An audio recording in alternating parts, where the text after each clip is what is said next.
hasratku, rinduku memuji, memuliakan. Bapak, Ibu, dan Saudara yang terkasih, ada suatu pertanyaan, bahan diskusi yang bersifat teologis yang telah melibatkan saya. Pertanyaannya adalah, apakah Allah benar-benar telah menyiapkan sebagian orang untuk diselamatkan dan sebagian orang untuk dibinasakan?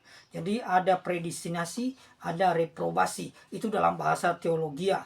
Predestinasi itu adalah memilih orang-orang sebelum dunia jadikan untuk diselamatkan. Sementara sebaliknya, reprobasi adalah menolak sebagian orang untuk kemudian dihukum. Jadi orang-orang yang ditolak ini adalah mereka-mereka yang tidak mungkin diselamatkan, yang tidak akan diselamatkan.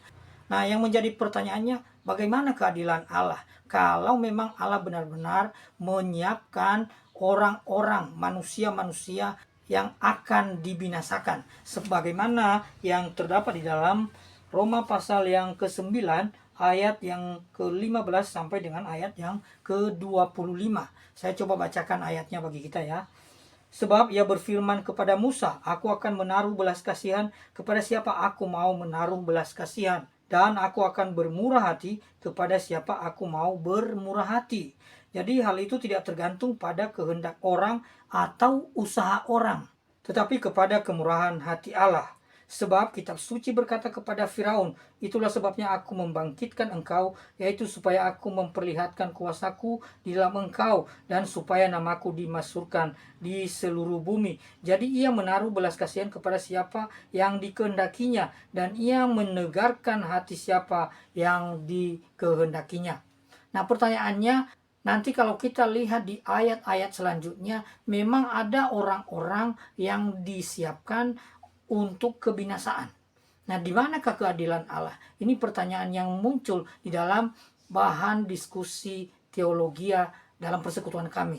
Nah, ini juga menarik ya. Saya mau sampaikan bahwa tulisan-tulisan Paulus sebagaimana dikemukakan oleh Petrus memang ada hal-hal yang sukar dipahami, ada hal-hal yang sulit dipahami. Jadi memang kenyataan-kenyataan seperti ini tidak bisa kita terima dengan akal sehat kita. Bagaimana mungkin Allah bisa kita katakan adil kalau memang Dia menciptakan manusia lalu disiapkan untuk kebinasaan? Jadi pertanyaannya, apakah Allah benar-benar menyiapkan orang-orang tertentu untuk dibinasakan, lalu kemudian orang-orang lain disiapkan sebelum dunia jadikan, disiapkan diselamatkan? Di manakah keadilan Allah?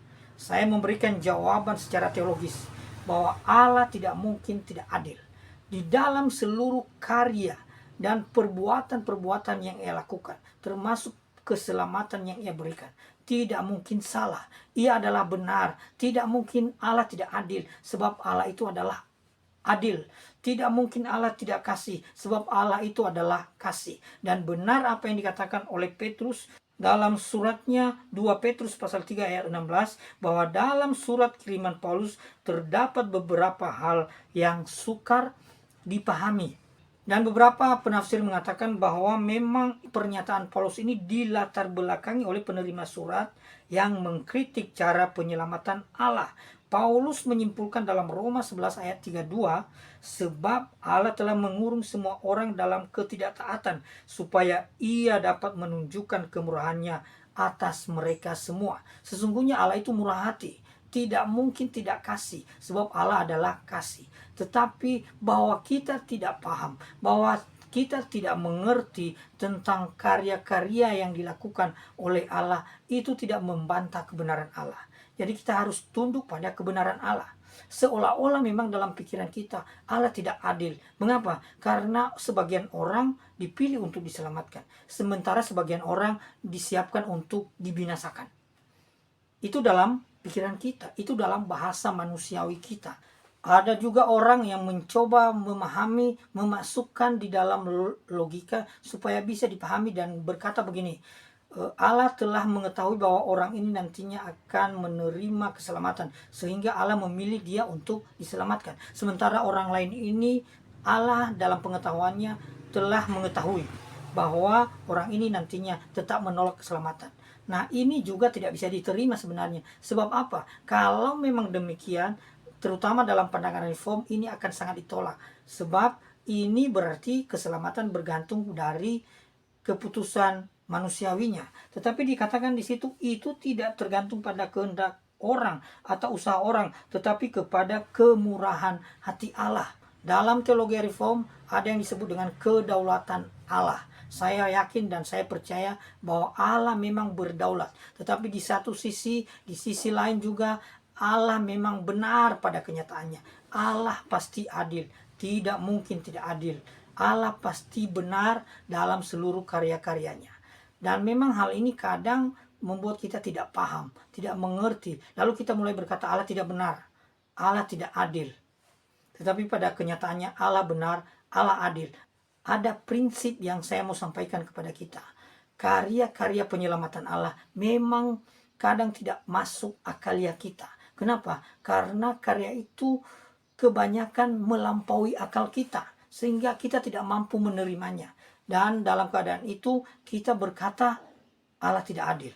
Sebenarnya bukan Allah tidak adil, tetapi akaliah dan pemahaman kita atas kedahsyatan karya Allah itu membuat kita tidak mampu menerima, tidak mampu memahami karya-karya penyelamatan Allah. Kalau dikatakan dalam bahasa manusiawi kita ada reprobasi, ada penolakan, ada orang-orang yang akan binasa.